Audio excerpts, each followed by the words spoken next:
ప్రభువును రక్షకుడైన యేసుక్రీస్తు వారి శ్రేష్టమైన నామములో చేరువచ్చిన ప్రియులు సహోదర సహోదరులందరికీ వందనాలు. ఈరోజు మన వాక్య ధ్యానం కోసమై రోమీలకు రాసిన పత్రిక 14వ అధ్యాయంలో 12 వచనాలు చదువుకుందాము. రోమీలకు రాసిన పత్రికలో మనము 11వ అధ్యాయం నుండి 16వ అధ్యాయం వరకు ఉన్నటువంటి భాగంలో మనము నేర్చుకున్న సిద్ధాంతాన్ని ఆధారంగా చేసుకొని ఎలాగూ మన క్రైస్తవ దైనందిన జీవితంలో జీవించాలి అనేటువంటి ప్రాక్టికల్ థాట్స్ ఇందులో ఉన్నాయి. నేను పదే పదే చెప్పినట్టు పౌలు రాసిన 14 పత్రికల్లో ఒక భాగము థియరీ పార్ట్ ఉంటుంది, ఒక భాగం ప్రాక్టికల్ పార్ట్ ఉంటుంది. థియరీ భాగము అంటే సిద్ధాంతపరమైనటువంటి అంశాలు డిస్కస్ చేస్తాడు. సిద్ధాంతపరమైన సంగతులను బోధించిన తర్వాత ఆ సిద్ధాంతాన్ని ఆధారం చేసుకొని ప్రాక్టికల్గా మనం ఎలా నడుచుకోవాలి అనేటువంటి విషయాలు తెలియజేస్తాడు. రోమపత్రికలో ఉన్నటువంటి సారాంశం ఏమి? రక్షణ వివరం. రోమపత్రిక సువార్త వివరం. గలతీ పత్రిక సువార్త సమరం. హెబ్రీ పత్రిక సువార్త శ్రేష్టాంశం. సువార్తను గురించిన మర్మాలు వివరాలు రోమపత్రికలో చెప్పబడుతూ ఉండగా దానిని ఆధారంగా చేసుకొని నమ్ముకున్నటువంటి బిడ్డలు ఎలా ప్రవర్తించాలి అనేటువంటి విషయం 11వ అధ్యాయం మొదలుకొని 16వ అధ్యాయం వరకు ఉన్న భాగంలో ఈ మాటలన్నీ చెప్తున్నాడు పౌలు.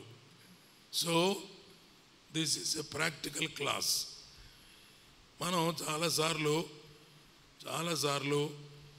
ఇది చెయ్యొచ్చా, ఇది చేయకూడదా, ఇది అనొచ్చా, అనకూడదా, ఇది మంచిదా, ఇది చెడ్డదా, నేను చేశాను, ఇది తప్ప రైటా అంటే చాలాసార్లు సందిగ్ధంలో పడతాం.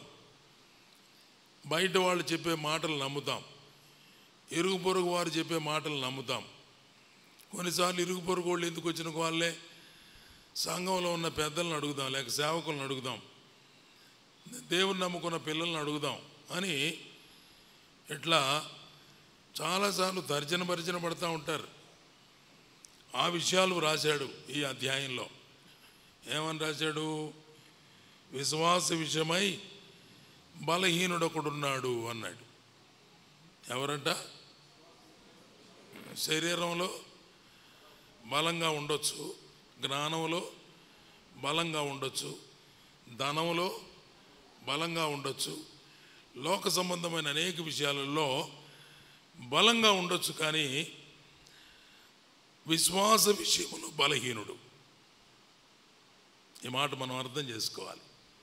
ఏ విషయంలో బలహీనత? కొంతమంది శరీర విషయంలో బలహీనంగా ఉండొచ్చు. అది శరీర దారుఢ్యం, తినే ఆహారం, శరీరంలో ఉన్నటువంటి సంగతులను బట్టి అది బలంగా ఉండొచ్చు, బలహీనంగా ఉండొచ్చు. జ్ఞాన విషయాల్లో కొంత బలహీనత ఉండొచ్చు, చదువుల్లో బలహీనత ఉండొచ్చు, కుటుంబాల్లో కొన్ని బలహీనతలు ఉండొచ్చు. కానీ దేవుడు is very particular about your faithful life. నీ విశ్వాస జీవితాన్ని గురించి దేవుడు ప్రత్యేకమైన శ్రద్ధ వహించి మాట్లాడుతున్నాడు. విశ్వాస విషయంలో బలహీనుడైనటువంటి వానిని చేర్చుకోండి అన్నాడు.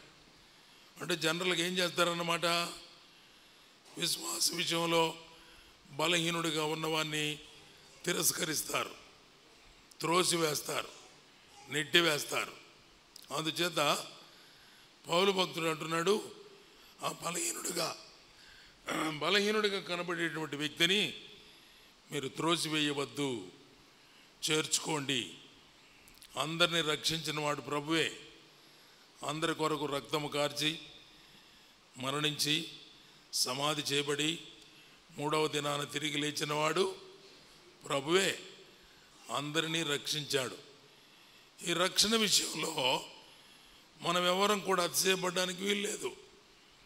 ఆ మాటలు ఎఫెసీ పత్రికలో చాలా తేటగా చెప్పాడు కదా. ఎఫెసీలకు రాసిన పత్రిక 2వ అధ్యాయంలో విశ్వాసం వలన మనం రక్షణ పొందాము. మరి అటువంటి మనం ఎక్కడ మరి పెచ్చుగా మాట్లాడుకోవడానికి వీలు లేదు. ఎఫెసీ పత్రిక 2వ అధ్యాయం చూడండి ఒకసారి. 2వ అధ్యాయంలో మనం పొందిన రక్షణ 8వ వచనం చూడండి. 2వ అధ్యాయం. మీరు విశ్వాసము ద్వారా కృపచేతనే రక్షించబడి ఉన్నారు. ఇది మీ వలన కలిగింది కాదు, దేవుని వరమే. అది క్రియ వలన కలిగినది కాదు కనుక ఎవడు అతిశయపడడానికి వీలు లేదు. ఎంత అద్భుతమైన వివరణ! రక్షణ విషయంలో ఎవడు కూడా అతిశయపడడానికి వీలు కాదు. నేను రక్షించబడ్డాను, ఐఎమ్ గ్రేట్ అంటానికి లేనే లేదు. ప్రతి ఒక్కడు కూడా దేవుని కృప ద్వారా మాత్రమే రక్షించబడ్డారు. అది దేవుడు ఉచితంగా మనకు అనుగ్రహించిన వరమే తప్ప క్రియ వలన కలిగినది కాదు. అది మీ వలన కలిగినది కాదు, మన వలన కలిగినది కాదు. రక్షణ అనేటువంటిది దేవుని ఉచితమైన కృప. ఇందును బట్టి మనం దేవుని ఎంతగానో స్తుతించబద్దులమై ఉన్నాం. రక్షణ విషయంలో అతిశయపడడానికి ఏముంది? ఇంకా నేను రక్షించబడ్డాను, మీరందరూ రక్షించబడలేదు, నీ గొప్పతనం ఏమి కాదు. అది కేవలము దేవుని ఉచితమైన కృప. దేవుడు నీకు అవకాశం ఇచ్చాడు వాక్యం వినడానికి, సువార్త వినడానికి, నమ్మడానికి, లోబడడానికి. ప్రభు నీకు దయచేసిన కృపను బట్టి నువ్వు రక్షణ పొందుకున్నావు. దేవుని కృపను అనుభవించడంలో గొప్పే, కానీ రక్షణ కార్యము కొరకే మనం చేసింది ఏమీ లేదు. ఈ విషయం మనకు అర్థమైతే మనము దేవుణ్ణి బట్టి బలవంతులం అంతే. మన సొంతానికి మనం బలవంతులం విశ్వాసంలో కాదు, దేవుని బట్టి మనం బలవంతులం. దేవుడు మనకిచ్చిన విశ్వాస పరిమాణం ప్రకారంగా మనము రక్షణ పొంది ప్రభువునందు విశ్వాసంలో ముందుకు సాగుతున్నాం కదా. విశ్వాసము దినదినము వృద్ధి చెందాలి. విశ్వాసం ఏం కావాలి చెప్పండి? యేసుక్రీస్తు ప్రభువునందు విశ్వాసం ఉంచడం ద్వారా రక్షణ. నీతిమంతులంగా మనం తీర్చబడ్డ మాట నిజమే. అయితే విశ్వాసము అంతకంతకు దినదినము వృద్ధి చెందాలి. Faith is a growing factor. విశ్వాసం అనేది స్టాగ్నెట్గా ఉండేది కాదు. అది తగ్గిపోనన్నా తగ్గిపోతే, అది పెరగనన్నా పెరుగుతుంది. మన విశ్వాసం స్టాగ్నెట్గా ఉందంటే నువ్వు సచ్చినోడివి కాదు, బతికినోడివి కాదు అని అర్థం. అందుకే ఒక సంఘానికి ఆ మాట అన్నాడు కదా. ఏ సంఘం అది? ఏ సంఘం? ప్రకటన గ్రంథంలో నీవు జీవించి ఉన్నావన్న పేరు మాత్రమే ఉన్నది కానీ నీ మృతుడవే. ఏ సంఘం చూడండి ప్రకటన గ్రంథంలో. అయ్యా సార్దీసు సంఘం, సార్దీసు సంఘం 3వ అధ్యాయంలో ఉంది ఆ మాటలు. దాని గురించి ప్రభు అంటున్నాడు, నువ్వు జీవించి ఉన్నావు, బతికున్నావు అన్న పేరే, కానీ వాస్తవానికి నువ్వు మృతుడవే. అంటే చచ్చిపోయినోడు కాదు, బతికినోడు కాదు అన్నట్టు. స్టాగ్నేషన్ ఆఫ్ ఫెయిత్ అయితే, అంటే విశ్వాసములు ఎంత మాత్రం ఎదగకపోతే. చాలా రోమీలకు రాసిన పత్రిక 1వ అధ్యాయంలో 11వ వచనం చూడండి. 11వ వచనం. మీరు రోమా పత్రిక 1వ అధ్యాయం 11వ వచనం. మీరు స్థిరపడవలనని, అనగా మీకును నాకును కలిగి ఉన్న విశ్వాసము చేత, అనగా మనము ఒకరి విశ్వాసము చేత ఒకరము ఆదరణ పొందాలా. నీ విశ్వాసము ద్వారా నేను ఆదరణ, నా విశ్వాసము ద్వారా నీవు ఆదరణ. అందుకే మనం పరిశుద్ధులుగా సమాజముగా సహవాసంలో కూడుకుంటున్నాం. దేవుడు మన విశ్వాసాన్ని వృద్ధి పొందిస్తాడు. ఈ విషయంలో మనకు శ్రద్ధ ఉండాలి. మన విశ్వాసములో బలపడాలా. నాకు ఆరోగ్యం కావాలా. డాక్టర్ గారిని సంప్రదిస్తే చెప్పాడు, ఉదయం పూట పలాని తినండి, మధ్యాహ్నం పలాని తినండి, సాయంత్రం పలాని తినండి, దానికి తోడుగా ఈ ట్యాబ్లెట్ వేసుకోండి, మీరు బలం వస్తుంది మీకు అని చెప్పారు కదా. ఆ చెప్పినట్టు తినకుండా, ఆ వేసుకోమన్న ట్యాబ్లెట్ వేసుకోకుండా మనం కానీ మన ఇష్టం వచ్చినట్టు తింటూ ఉంటే, ఇన్స్ట్రక్షన్ ఫాలో కాకపోతే మనం బలవంతులం అవుతామా బలహీనం అవుతామా? చెప్పండి గట్టిగా. బలహీనం అవుతాం కదా. Must be desire of growing. మనకు బలం పొందుకోవాలన్న కోరిక ఉండాల. ఏముండాలి చెప్పండి, అనండి. బలం పొందాలన్న కోరిక ఉండాల. విశ్వాసములో ఎదుగుదల కావాలి అనే ఇష్టం ఉండాల.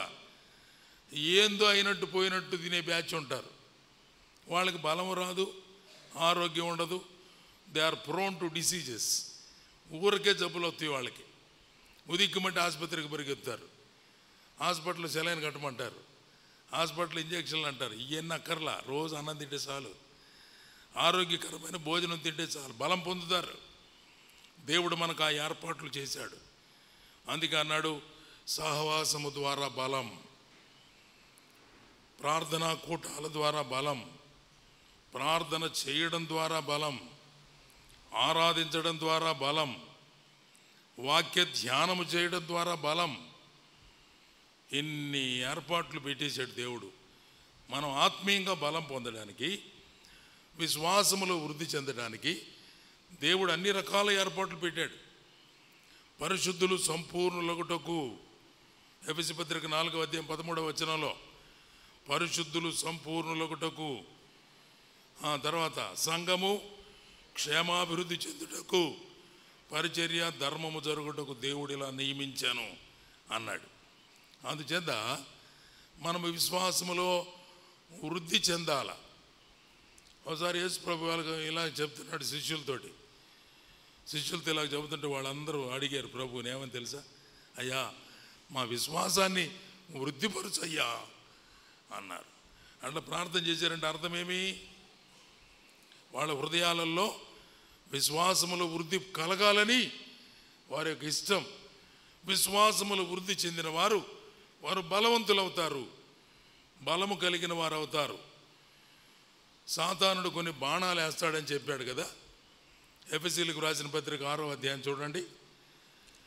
ఎఫెసీలకు రాసిన పత్రిక 6వ అధ్యాయము గమనించండి, 16వ వచనం. 16వ వచనం చూడండి. ఇవన్నీ కాక విశ్వాసము అనే డాలు పట్టుకొనుడి, దుష్టుని అగ్ని బాణములన్నిటినీ ఆర్పుటకు. కొన్ని ఆర్పేస్తామా, అన్ని ఆర్పేస్తామా? విశ్వాసం అనేది డాలు, ప్రొటెక్టివ్ వెపన్, మనలను కాపాడేటువంటి ఆయుధం విశ్వాసం. అందుచేత విశ్వాసం అనే డాలు చేతపట్టుకోండి. విశ్వాసం బలమైందైతే చాలా అద్భుతంగా మనం, దుష్టుడు అగ్ని బాణాలు వేస్తాడు. అగ్ని బాణం అంటే గుచ్చుకోవడమే కాదు, కాల్చేస్తుంది కూడా. దుష్టుని అగ్ని బాణాలు అంటే అర్థమేమి చెప్పండి? అది గుచ్చుకోవటమే కాదు, అది కాల్చేస్తుంది కూడా. కాలకుండా ఉండాలంటే, దెబ్బ గాయం తగలకుండా ఉండాలంటే మన విశ్వాసం స్ట్రాంగ్గా ఉండాలి. డాలు అనేటువంటిది స్ట్రాంగ్గా లేకపోతే దుష్టుడు వేసే బాణాలకు మనం పడిపోతాం, దెబ్బతింటాం, కాలిపోతాం, చాలా దారుణమైన కండిషన్ వస్తుంది. So when your faith is strong, you are strong. నీ విశ్వాసం బలంగా ఉంటే నీవు కూడా బలంగా ఉంటావు. విశ్వాసం అనే డాలు పట్టుకొని దానితో మీరు దుష్టుని అగ్ని బాణములన్నిటినీ ఆర్పుటకు శక్తివంతులవుతారు. ఒకవేళ ఈ విశ్వాసాన్ని వినియోగించకపోతే వాక్యం ద్వారా మనకు తెలుసు, వాక్యము వినుట వలన విశ్వాసం వృద్ధి చెందుతుంది, కలుగుతుంది. వినుట వలన విశ్వాసము కలుగుని. మాట వచ్చా మీకు? ఏమని? వినుట వలన అనండి నోటితో, వినుట వలన విశ్వాసము కలుగును. ఆ వినుట క్రీస్తును గురించిన మాటలే. వినుట వలన విశ్వాసం అంటే ఏది పడితే తింటే కాదు. క్రీస్తును గురించిన మాటలు వింటా ఉంటే మనకేం కలుగుతుంది? విశ్వాసం వృద్ధి అవుతుంది, విశ్వాసం కలుగుతుంది. ప్రభు దగ్గర మన కోరికతో ప్రార్థన చేయాలి. ప్రభువా, నా విశ్వాసాన్ని వృద్ధి పొందించయ్యా, నా విశ్వాసాన్ని వృద్ధి పొందించయ్యా. ఈ మాట విశ్వాసులు అసలు ఈ ప్రార్థన చేసుకుంటున్నారా? మమ్మల్ని బలపరిచయ్యా, మమ్మల్ని కాపాడే. పిల్లలకు నేర్పించే ప్రార్థన ఇదే. మావాడు చిన్నవాడు ప్రార్థన చేస్తుండరే, ప్రార్థన చేయరా, అన్నం తినేటప్పుడు ప్రార్థన చేయరా అన్నాం అనుకో, డాడీని కాపాడయ్యా, మమ్మీని అన్నీ కాపాడటమే కదా. విశ్వాసుల ప్రార్థనలు కూడా అయిపోయినాయి. నన్ను కాపాడు, మా కుటుంబాన్ని కాపాడు, బిడ్డలను కాపాడు, భర్తను కాపాడు, భార్యను కాపాడు, మా ఇంటి చుట్టూ నీ కంచెయ్యి, నీకు ఇంక ఇదే పని, వేరే పని లేదన్నట్టు కదా. మంచిదేలే, కాపాడమంటున్నావు, తప్పేమీ లేదు. నువ్వు చెప్పకపోయినా ఆయన కాపాడుతాడు. ఇశ్రాయేలును కాపాడువాడు కునుకడు. నిద్రపోబాక ఏం చెప్పడం ఎందుకు? నిద్రపోబాక చెప్పాల్సిన అవసరం ఉందా దేవుడికి? మనుషులకైతే చెప్పాల్సిందే, ఖచ్చితంగా అవసరం కూడా. కాపలా కాసేవాడు మేలు కొని ఉండుట. దేవుడు కాపాడకపోతే మనల్ని ఎవరు కాపాడతారు? యెహోవా పట్టణమును కాయని ఎడల దాని కావలి కాయవారు మేలుకొని ఉండుట వ్యర్థమే. అందుచేత దేవుడు మనలను కాపాడుతాడు. కొనుకడు, నిద్రపోడు, అనుమానం లేదు. కాపాడమనడానికి కాదు మనం, అయ్యా మాకు ఆహారం దయచేయి ప్రభువా, అది రెగ్యులర్గా ఇస్తాడు. నోరు లేని కాకులకి, పిల్లలకి, ఏంటి పక్షులకి, సకల జీవరాశులకి తగిన సమయంలో గుప్పిలు విప్పి ఆహారం ఇస్తాడు. అవి చాలా ఇబ్బందికరమైన సంగతులు ఏం కాదు. God provides, God protects and provides. దేవుడు కాపాడుతాడు, దేవుడు ఆహారం అందిస్తాడు. మనం అడగాల్సింది ఆ దేవుడి మీద నమ్మకం పెరగాల. ఏం పెరగాలి చెప్పండి? అయ్యా నువ్వే నా నమ్మకం, నువ్వే నా బలం, నాకేం కావాలో ఇస్తావు, నాకేం అక్కర్లేదో తీసేస్తావు. తీసేసి అక్కర్లేని తీసేస్తున్నప్పుడు ఏడుతున్న పిల్లలు చేతిలో ఒక నైఫ్ పట్టుకున్నాడు పిల్లోడు, కత్తి. కేక్ కట్ చేద్దామని కత్తి తీస్తే అది వాడు తీసుకున్నాడు పిల్లోడు. పెద్దోడు వరి అది కత్తిరా, అది మీరెందుకు తెచ్చారు, మీరెందుకు తెచ్చారు ఆడికి అన్నట్టు వాడు నాకు కావాల్సింది ఇది అంటాడు. మనం ఏం చేస్తాం చెప్పండి? ఏం చేస్తాం? పిల్లోడు చేతిలో నుంచి వాడు ఏడ్చినా, ఏం గందరగోళం చేసినా మనం దాన్ని తీసేస్తాం, బలవంతంగానే తీసేస్తాం. తీసేస్తే వాడు ఊరుకుంటాడా? ఏం చేస్తాడు చెప్పండి? ఏం చేస్తాడు? ఏంది అజయమ్మ చెప్పు, ఏం చేస్తా? మీ మనవడు ఏం చేస్తాడు? అది ఇచ్చిందాక మళ్ళీ ఏడుస్తాడు వాడు. అది ప్రమాదం, అది ఇబ్బంది. Okay, so God knows what to be given and not to be given. ఏది ఇవ్వాలో ఏది అక్కర్లేదో ప్రభువుకు తెలుసు. ఈ జ్ఞానం కలిగి ఉండడమే విశ్వాసములో బలం. దేవుడు నాకు ఏది ఇయ్యాలో అది ఇచ్చాడు, ఏది అక్కర్లేదో తీసేశాడు. దేవునికి స్తోత్రం. యోబు ఎంత గొప్ప మాట అన్నాడు కదా, యెహోవా ఇచ్చెను, యెహోవా తీసుకొనెను, ఆయన నామమునకే స్తుతి కలుగునుగాక. There is prices unto God for all his doings. మనం బలహీనులంగా ఉండకూడదు, విశ్వాస విషయంలో బలహీనులుగా ఉండకూడదు. అందుకని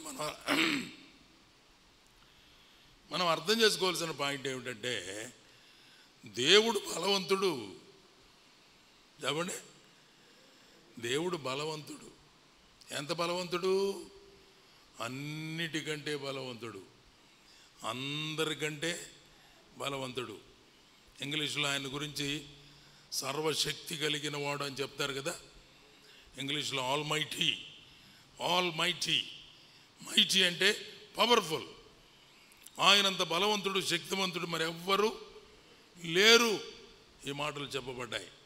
భక్తులు తమ జీవితాలలో ఈ విషయాలు అర్థం చేసుకొని పౌలంతటి సేవకుడు ఫిలిప్పీ పత్రికలో చెప్పాడు, నాకు శ్రమలు ఉన్నాయి, నాకు థ్రెటనింగ్స్ ఉన్నాయి, బెదిరింపులు ఉన్నాయి, ఇబ్బందులు ఉన్నాయి, అనారోగ్యం ఉంది, లేకపోతే లేమి ఉంది, శ్రమ ఉంది. ఇవన్నీ ఉన్నా నన్ను బలపరుచువాని యందు నేను సమస్తము, నష్టాలలోనే, కష్టాలలోనే, అనారోగ్యంలోనే, వ్యతిరేకతలోనే, చాలా ఇబ్బందికరమైన పరిస్థితుల్లోనే ఒకవైపు అవన్నీ ఉండగా వాటన్నిటికంటే మించిన దేవుని బలం ఉంది. చూడండి, ఎఫెసీ పత్రిక, ఫిలిప్పీ పత్రిక, ఫిలిప్పీలకు రాసిన పత్రికలో ఆ మాట మనం గమనించగలం. ఫిలిప్పీలకు రాసిన పత్రిక 4వ అధ్యాయం 13వ వచనం, 13వ వచనం లేక 12 కూడా చదివితే మనకు అర్థం అవుతుంది. దీన స్థితిలో ఉండనెరుగుదును, సంపన్న స్థితిలో ఉండనెరుగుదును, ప్రతి విషయములోనూ అన్ని కార్యములలోనూ కడుపు నిండి ఉండడానికి, ఆకలి కొని ఉండడానికి, సమృద్ధిగా ఉండడానికి, లేమిలో ఉండడానికి నేను నేర్చుకున్నా.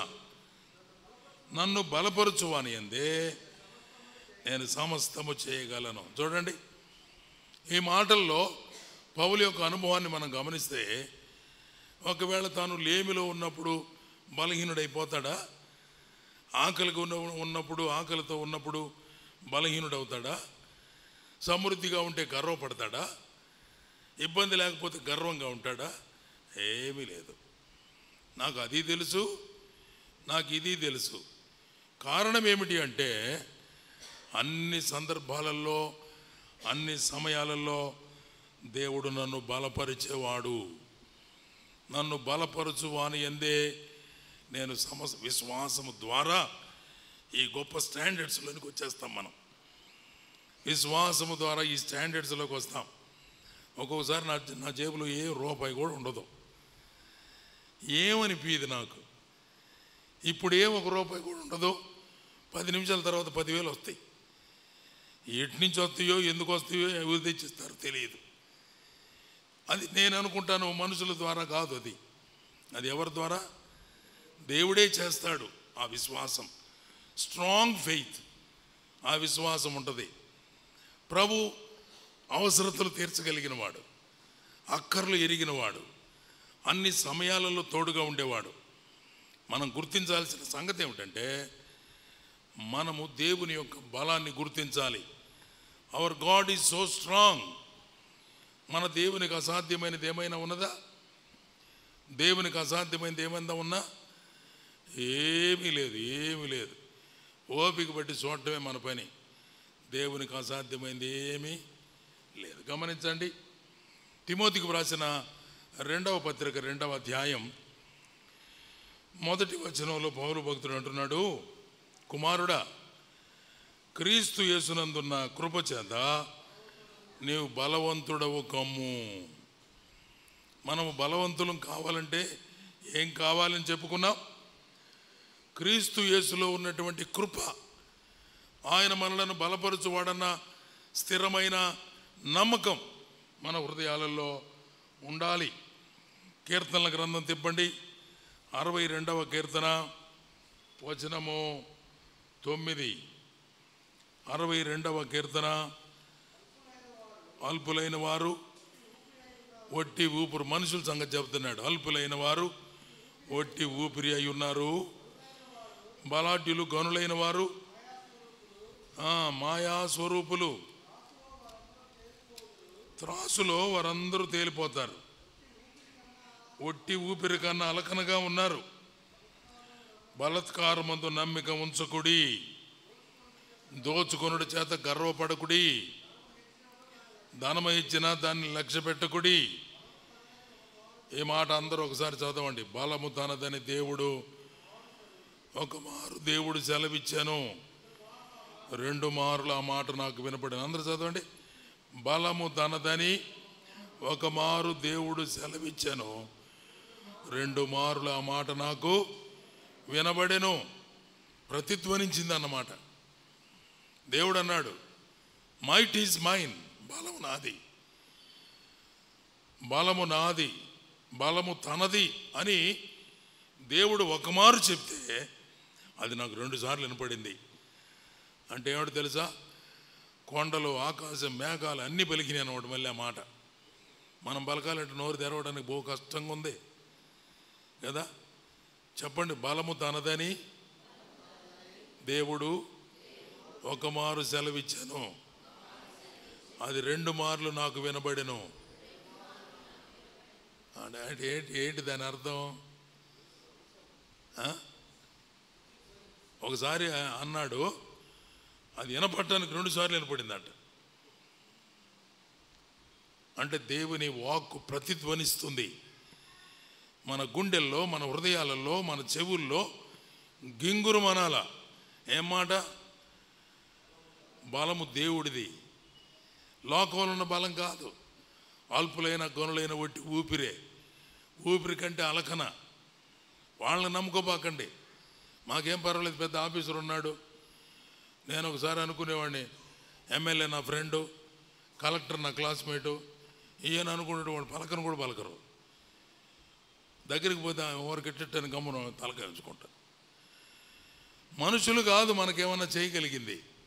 ఎవరు చేయగలరు? ఏదైనా దేవుడు చేస్తాడు. అందుచేత మన నమ్మకం, మన విశ్వాసం, మన గురి, మన లక్ష్యం బలవంతుడైన దేవుడు. దావీదు రాజు అందుకే అన్నాడు, యెహోవా నా బలమా అన్నాడు. రాజు యొక్క బలం ఎవరంట? మంచి పాట కూడా రాశారు కదా, మనందరికి తెలుసు.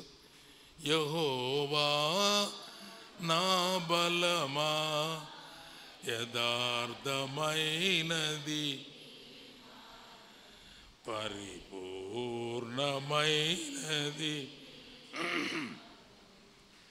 యెహోవా. బలమైనవి అన్నీ మనకు లోకంలో చాలా కనపడతాయి. సముద్రానికి ఎదురీత కలిగినోడు ఎవడున్నాడు? సముద్రంలో పడితే అన్నాలు ఉంటావే. సముద్రం చాలా బలమైంది. మేఘాలు బలమైనవి, అవి ఉరుములు, మెరుపులు, పిడుగులు, వడగళ్ళు కురిపించినంటే మన దిక్కు దివాన్ లేకుండా పోతాం. ఆకాశం బలమైంది, పర్వతాలు బలమైనవి, సముద్రము బలమైంది, భూమి బలమైంది. దేవుడు సృజించిన సృష్టిలో ఉన్న అన్ని అంశాలు బలమైనవి. వాటన్నిటికీ బలవంతుడు, అన్నిటిని మించిన బలం గలవాడు దేవాతి దేవుడు. దేవుడు బలమైన వాడు. ఇది మనం నమ్మితే దేవుడు చెప్పిన మాటలు మనకు బలమిస్తాయి. మన విశ్వాసములో వృద్ధి చెందుతాం, మనం బలవంతులం అవుతాం. ఒకడు బలపడినోడు బలహీనుడు చూసి ఎగతాలు చేయకూడదు, హేళన చేయకూడదు, తీర్పు చేయకూడదు. ఏమేం చేయకూడదు? బలహీనుడు చూసి ఎగతాళి చేయకూడదు, తిరస్కరించకూడదు, తీసేయకూడదు, హేళన చేయకూడదు. బలవంతుడిని బలపరచడానికి ప్రయత్నం చేయాలి, బలపరచడానికి ప్రయత్నం చేయాలి.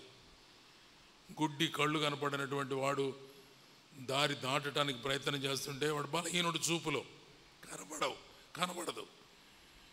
జాగ్రత్తగా నడిపించాలి, దారి దాటించాలి. అలాగూ విశ్వాస విషయంలో బలహీనులుగా ఉన్నవారిని బలపరచడానికి తోటి సహోదరులైన వారు ప్రేమతో, ఓర్పుతో, సహనంతో బలపరచాలి. ఎఫెసీయులకు రాసిన పత్రిక 4వ అధ్యాయం 2వ వచనం చూడండి. ఎఫెసీ పత్రిక 4:2.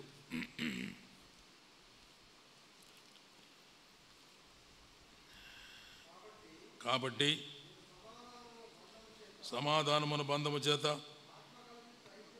ఆత్మ కలిగించే ఐక్యమును కాపాడుకున్నట యందు శ్రద్ధ కలిగిన వారై ప్రేమతో ఒకరిని ఒకడు సహించుచు మీరు పిలువబడిన పిలుపునకు తగినట్లుగా దీర్ఘశాంతముతో కూడిన సంపూర్ణ వినయముతో సాత్వికంతో నడుచుకొనవలనని నేను మిమ్మల్ని బతిమాలు కొనుచున్నాను. ఒకరిని ఒకడు ప్రేమతో సహించాలా, దీర్ఘశాంతంతో కూడిన సంపూర్ణ వినయం, సంపూర్ణ సాత్వికంతో మీరు నడుచుకొని ఒకరి విశ్వాసాన్ని మరొకరు బలపరచాల, వారి కొరకు ప్రార్థన చేయాల, వారికి చేయూత ఇవ్వాలా, సహకరించాలి తప్ప తీర్పు తీర్చకూడదు. కీర్తనల గ్రంథం 68వ కీర్తన, కీర్తనల గ్రంథం 68వ కీర్తన, 68వ కీర్తనలో 33వ వచనం చూడండి. 33 అనాదిగా ఆకాశ వాహనం ఎక్కువ వారిని కీర్తించుడి, తన స్వరము వినపడజేయును, అది బలమైన స్వరం. దేవుని స్వరం మెల్లనైన స్వరం అని చదువుతాం మనం. దేవుని స్వరం బలమైన స్వరం కూడా, అది ఉరుముల వంటి మహాధ్వని కలిగిన స్వరం కూడా, జల ప్రవాహముల వంటి శబ్దం కూడా. దేవునికి బలాతిశయమును ఆరోపించండి. దేవుని బలం అతిశయించదగిందన్నమాట. మహోన్నతుడై ఆయన ఇశ్రాయేలు మీద ఏలుచూ ఉన్నాడు. అంతరిక్షమున ఆయన బలాతిశయమున్నది. తన పరిశుద్ధ స్థలములలో దేవుడు భీకరుడు. ఇశ్రాయేలు దేవుడే తన ప్రజలకు బల పరాక్రమములను అనుగ్రహించుచూ ఉన్నాడు. ఓ బల పరాక్రములు అనుగ్రహించే దేవుడు, బలాతిశయము కలిగిన దేవుడు, ఆయన బలాతిశయము కలిగిన వాడు. బలాతిశయము అంటే ఏంటి అర్థం? గుణాతిశయం అంటే అర్థమేమి? అతిశయించదగిన గుణాలు. బలాతిశయము అంటే అర్థమేమి? అతిశయించదగిన బలం. ఆయన పరాక్రమవంతుడు, అద్భుతమైన దేవుడు. మనలను రక్షించడం పెద్ద సమస్య ఏం కాదు. ఒక పర్వతం ముందు ఒక పులి. పర్వతం గొప్ప, పులి గొప్ప? మామూలుగా పులి గొప్ప, మామూలుగా అయితే పులి గొప్ప. ఒక చిన్న కుందేలు, నేను చాలాసార్లు చెప్పాను ఉదాహరణ. ఒక చిన్న కుందేలు పరిగెత్తి పర్వతం యొక్క చిన్న రంధ్రంలో కలుగులు దాక్కుంది. పేటు సొందులు అంటారు వాటిని. దాక్కుంది. లోపలికి పోయి బయటికి ముఖం పెట్టి చెబుతుంది, నువ్వేం చేయలేవు ఇప్పుడు నన్ను, నువ్వు బలవంతుడివే బయట, కానీ నేను పర్వతంలో ఉన్నా ఇప్పుడు. I'm in the shield, I'm in the mountain. బలమైన పర్వతం లోపల దాక్కొని ఉన్నా. నా ఆశ్రయం, నా కోట, నా అండ, నా బండ, నా బలం ఈయనే. దాక్కున్నా. ఇప్పుడు బయట ఉన్న సింహం, పులి ఏమీ చేయలేవు. లోకంలో ఈ బలవంతులైనవే, భయంకరమైన క్రూరమైనవి, కానీ దేవునిలో దాక్కున్న వారిని అవేమీ చేయలేవు. ఇప్పుడు చెప్పండి, మనం నమ్మిన దేవుడు బలవంతుడా కాదా? లోకములో ఉన్న వానికంటే నీలో ఉన్నవాడు గొప్పవాడు.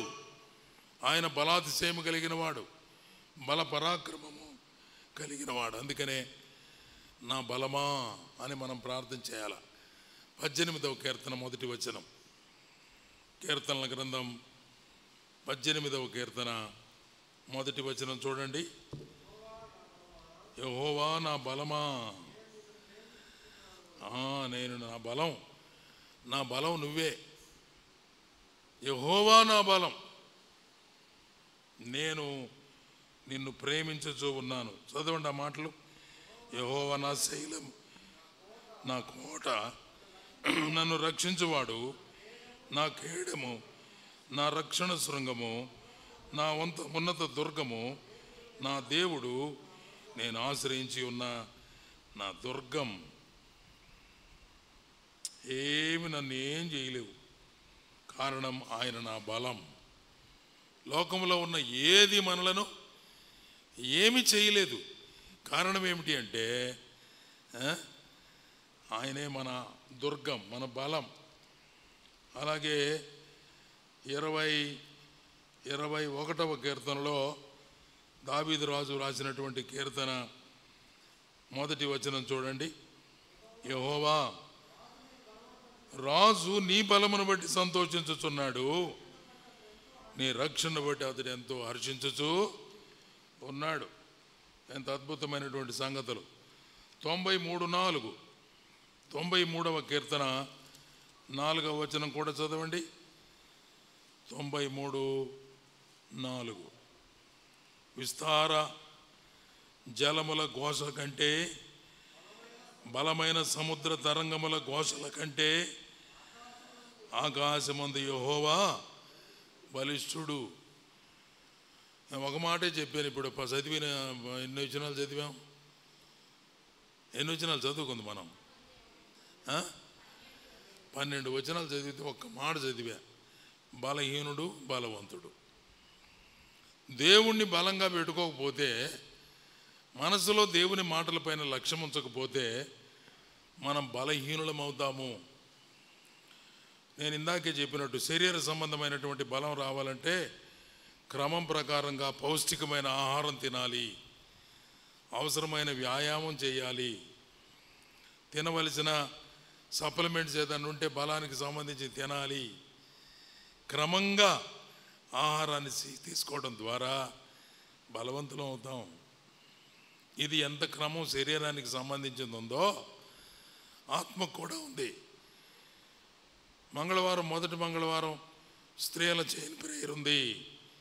చైన్ ప్రేయర్ ఊరకనే పెట్టారా? ఇదే ఏం పని లేక? బైబిల్ తరగతి రాకపోతే వాక్యాలు పాడాలని కదా, విజ్ఞాపనకు రాకపోతే ప్రార్థనా సమయం పోగొట్టుకున్నట్టు, ఆరాధనకు రాకపోతే బలం పోయినట్టు. ఎంత తేలిక ఎగ్గొడతాం మనం ప్రార్థన కోటాలు. తెలిసినోళ్ళు, తెలియనోళ్ళు ఎట్ట రారు? వాళ్ళు బలహీనులు, వారు నిత్య నరకంలో ఉన్నారు, అగ్నికి వెళ్ళిపోతున్నారు. మనం ఏం ప్రకటన చేస్తున్నాం, రండి రండి అని. రండి అని చెప్పి మనం కూడా వాళ్ళ జాబితాలోకి వెళ్ళిపోకూడదు. చాలా జాగ్రత్తగా బలం పొందుకోవాలి. అందుకని బలహీనులుగా ఉన్న వారిని మనం బలపరచాలి. ప్రార్థనకు రాని వాళ్ళని అన్న ఈరోజు రాలేదే మీరు, అమ్మ ఈరోజు రాలేదే, రండి అని వారిని ప్రోత్సహించి హెచ్చరించాలి. కానీ మనం ఎప్పుడు వచ్చాం కాబట్టిలే, మన సరుకంత ఇంతేగా, మన బతికింతేగా అంటుంటే బలహీనుడైన వాడు ఇంకా బలహీనుడైపోతాడు. తిరస్కరించకూడదు, నిర్లక్ష్యపరచకూడదు, త్రోసివేయకూడదు, వారిని బలపరచాలి. అది చెప్తున్నాడు. బలవంతులైన వారిని బలహీనులను తిరస్కరించవద్దు, వారిని త్రోసివేయవద్దు, చేర్చుకోండి. ఇప్పుడు శనివారం విజ్ఞాపనకు రాలేకపోయాడు, సరే ఎట్టొకటి తెప్పరిల్లి పాపం ఆదివారం ఆరాధనకు వచ్చాడు. ఆరాధన అనేటువంటిది దేవునికి అతనికి సంబంధించింది. పబ్లిక్లో ఒకవేళ ఏదైనా చేయరాని కార్యాలు చేస్తూ వేరే పాపంలో ఉన్నాడు అనుకోండి, సంఘ పెద్దలు హెచ్చరించాల్సిన బాధ్యత ఉంది. నేను ప్రభు దగ్గర క్షమాపణ కోరుకున్నాను, అన్న మీతో ముందుగా చెప్పలేకపోయాను, నేను కూడా ఆరాధనలో పాల్గొంటానంటే, నువ్వు తాగటానికి లేదో, నీకు రొట్టియం, నువ్వు జానాల నుంచి రాలేదు అనొచ్చా? అనడానికి లేదు, వాడు బలహీనుడైపోతాడు. ఒరే మనకు ఆదరణే దొరకటం లేదు మందిరంలో కూడా అనిపిస్తుంది. అందుకని ఈ విషయాలలో ఈ 14వ అధ్యాయంలో సంగతి మొత్తం అంతా చదివితే ఒకటే టాపిక్, అందులో వేరే సంగతులు ఏమి లేవు. రోజులు మంచి అని కొంతమంది అనుకుంటూ ఉంటారు, ఆహార పదార్థాలు మంచి అని కొంతమంది అనుకుంటారు, ఈ తినొచ్చు ఈ తినకూడదు అంటారు. తినేవాడిని చూసి తిన్నోడు వీళ్ళు ఏం మనుషులు ఇది అంటున్నారేంద్రా అని అనుకుంటున్నారు. అయినా వాళ్ళు ఉన్నారు, పాములు తింటారు, కప్పలు తింటారు, మనం తినం. అమ్మా కప్పలు ఎట్ట తింటారు అనుకుంటా. ఆ కప్పను పట్టుకోవటానికే మనకు చేత కాదు, భయం, అసహ్యం. వాళ్ళు తింటారు, వాళ్ళకి దేవుడు ఇచ్చింది అది, వాళ్ళ అలవాట్లు అయ్యి. అందుకని వాళ్ళ మీద తీర్పు తీర్చకూడదు, వాళ్ళని అసహించుకోకూడదు. అబ్బా ఈ కప్పలు తినే వాళ్ళంతా ఒక పక్కన కూర్చోండియా అని అనకూడదు. అది వాడి ఇష్టం. అవి చెప్పాడు అన్నమాట. ఇందులో ఒకటేమో రోజులు పాటించే వాళ్ళు ఉంటారు, దినాలు పాటించే వాళ్ళు ఉంటారు, ఆహార పదార్థాలు పాటించే వాళ్ళు ఉంటారు. పలాని తినకూడదు, పలాని తినొచ్చు. తినని వాడేమో బలహీనుడు అన్నాడు, ఇందులో తినేవాడు బలవంతుడు అన్నాడు. విచిత్రంగా ఉంది. వాడికి ఇష్టం వచ్చింది తింటున్నాడు, వాడు ప్రార్థన చేసుకొని తింటాడు. పౌలు అంటాడు, నేను అన్నీ తింటా, దేవుని సన్నిధిలో ప్రార్థన చేసుకొని తింటా, ఏమి తెచ్చినా ముందు పెట్టినా నేను తినేస్తా. క్షమించండి, పేతురుకి ఒక దర్శనం వచ్చింది. యొప్పేలో ఉన్నప్పుడు పేతురుకు ఒక దర్శనం వచ్చింది. ఒక 4 చెంగులు పట్టుకుని ఉన్న దుప్పటి, అందులో భూ సంబంధమైన అన్ని రకాల చతుష్పాద జంతువులు, భూమి మీద పాకి పురుగులు, సరీసృపాలు, అన్ని రకాల ఆకలి కొని ఉన్నాడు పేతురు. దుప్పటి దించాడు దేవుడు. దర్శనంలో స్వరం వినపడుతుంది, పేతురు వీటిని చంపుకొని తిను అన్నాడు. పేతురు బాగా చేపలు తినేవాడు, ఇవన్నీ ఆడ తింటాడు కదా. ఏందయ్యా పురుగులు, పాములు, బల్లులు, తొండలు, వీటిని పెట్టి నన్ను చంపుకొని తినమంటావు ఏందని, వద్దు ప్రభు అన్నాడు. నిషిద్ధం అన్నాడు. అనంగలోనే దుప్పటి మరలా దిగొచ్చింది. అదే దుప్పటి. తిను, నేను చెప్తున్నాను కదా తిను అంటున్నాడు. అయ్యో నా మనస్కరించడం లేదే అంటే, అప్పుడు దాకా పేతురు అన్యజనులైన వారి దగ్గరికి వెళ్ళి సువార్త చెప్పలా. అప్పుడు దాకా అన్యజనుల దగ్గరికి, గ్రీసు దేశస్తుల దగ్గరికి, ప్రభువుని ఎరగని ఇశ్రాయేలులు కాని వారి దగ్గరికి వెళ్ళలేదు. దేవుడు ఆ మాట చెప్పడం కోసం, నీ కోసం మనుషులు వస్తున్నారు, వెళ్ళి అన్యులకు సువార్త ప్రకటించు, వాళ్ళు రక్షణ పొందుతారని చెప్పడానికి ఆ సాదృశ్యాన్ని చూపించాడు. యొప్పే నుంచి మనుషులు వచ్చారు, కొర్నేలి రమ్మని పంపించాడండి అన్నారు. ఇప్పుడు కొర్నేలి దగ్గరికి వెళ్ళకూడదు అనుకునేవాడు అన్నమాట అంతకుముందు. ఇప్పుడు దేవుడు చెప్పాడు కాబట్టి ఇంకా నేనేమి అనుమానం పడాల్సిన అవసరం లేదు. మనుషులందరిని కూడా దేవుడే సృజించాడు. తినే విషయాల్లో అభ్యంతర పడేవాళ్ళు దేవుడే అన్నిటినీ సృజించాడు. అన్నీ తినవచ్చు, బలహీనుడమ్మ తినొచ్చా అన్నిటి పెట్టారు అనుకో మొఖం, తినబాక. నీకేదైనా అభ్యంతరం ఉంటే తినబాక. తినేవాడిని చూసి బలహీన పడబాక, వాడిని హెచ్చరించుకోబాక, వాడిని అనుమాన పడబాక. దేవుడు వానికిచ్చిన సామర్థ్యం, నీ బలహీనతలో దేవుడు నిన్ను బలపరుస్తాడు, అతని బలములో అతని దేవుడు బలపరుస్తాడు. తీర్పు తీర్చడం మనవంతు కాదు అనేటువంటి విషయాలను పౌలు భక్తుడు ఈ అధ్యాయంలో చాలా తేటగా చెప్పాడు. ఈ రాత్రి వేళ మనం నేర్చుకున్న ఒకే ఒక మాట, అది ఏమిటంటే దేవుడు బలవంతుడు, దేవుడు బలాతిశయము గలవాడు. దేవుడు బల పరాక్రమము గలవాడు. దేవుడు బలవంతుడైన వాడు, దేవుడు బలాతిశయము గలవాడు, దేవుడు బల పరాక్రమము గలవాడు. ఈ 3 మాటలు గుర్తుపెట్టుకుంటారా? చెప్పండి. దేవుడు బలవంతుడు, బలాతిశయము గలవాడు, బల పరాక్రమము గలవాడు. పరాక్రమం ఎప్పుడు? యుద్ధ సమయంలో. బలాతిశయం ఎప్పుడు? స్తుతించేటప్పుడు. బలము కలిగిన వాడు ఎప్పుడు? మన అవసరతల్లో. దేవుడు బలము గలవాడు, నీ అవసరతలో నిన్ను ఆదుకోగలిగిన వాడు. బలాతిశయము గలవాడు, ఆయనకి మించిన బలం లేదు. అతిశయించండి ప్రభు బలాన్ని బట్టి. ఆయనకి ఎంత బలాతిశయం? మరణాన్ని సహా ఓడించగలిగిన బలం. దీన శరీరములైన మనలను ఏ శరీరాలుగా మార్చగలిగిన వాడు? మహిమ శరీరాలుగా, తన శరీరమునకు సమరూపము గలదానిగా మార్చగలిగిన వాడు. ఎంత బలాతిశయం! బల పరాక్రమము గలవాడు. ఐగుప్తు సేనలన్నిటినీ ఊరకే సముద్రం నాటు ముంచి కప్పేశాడు నీళ్లల్లో. ఎంత పరాక్రమము గలవాడు! దేవుని పరాక్రమము గొప్పది, యుద్ధ విజయం ఇచ్చేవాడు. దేవుని బలము అతిశయించదగింది ఆరాధనలో. దేవుడు బలమైన వాడు మన బలహీనతల్లో. ఈ విషయాలు గుర్తుపెట్టుకొని ప్రభు దగ్గర అడగాలి, ప్రభువా నువ్వు బలవంతుడు అయిన దేవుడవు, బలాతిశయము కలిగిన వాడవు, బల పరాక్రమం కలిగిన దేవుడు, నా దేవుడు అయ్యా. యెహోవా నా బలమా, నేను నిన్ను స్తుతిస్తున్నాను.